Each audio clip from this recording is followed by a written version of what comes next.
let me talk about, in conclusion, the 4 career strategies that I've got in the book. I researched the literature on this, and a lot of the books, a lot of the career playbooks on this are one size fits all. They're basically one type of approach, and it's not for all women. It's not for all age, stage, and career levels. These are. You can pick and choose. You can decide what is most comfortable for you in the circumstance, what best suits your seniority and your stage.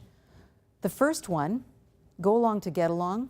You get to use the gender blind spots. And this is the strategy I think most women use unwittingly without knowing they're doing it. Shine a light, this is expose and reduce or lose. Pivot, reinvent yourself. Disrupt, my favorite, is reinvent society. So very quickly, let me tell you about what each of these are. As I said, most women probably use go along to get along. If you want to use it strategically, though, it's important to be aware of masculine rules, to see what you should be doing to get along. Impression management is part of this as well. Understanding how you are going to be perceived through masculine lenses to make your value visible, and being able to use masculine and feminine styles flexibly and fluidly.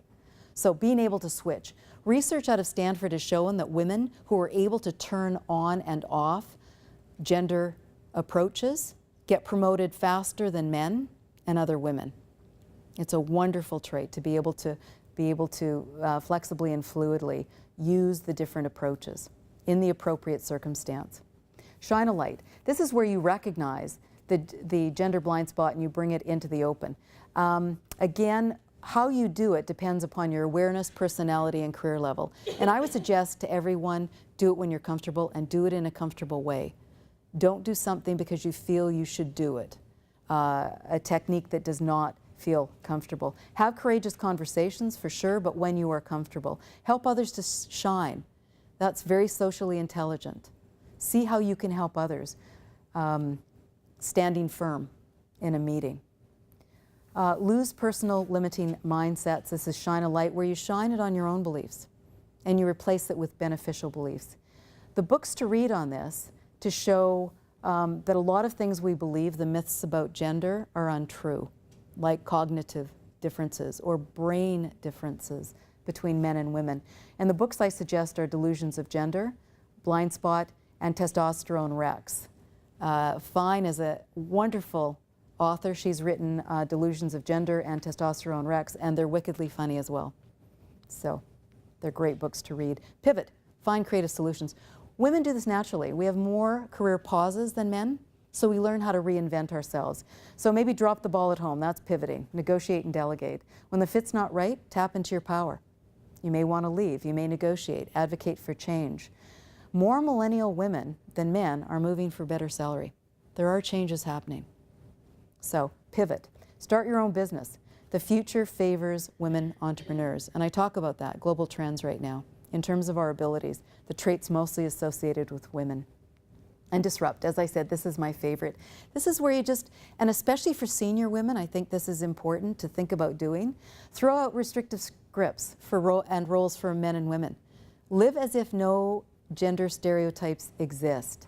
No, but don't buy into them. Don't buy into how others think you should act.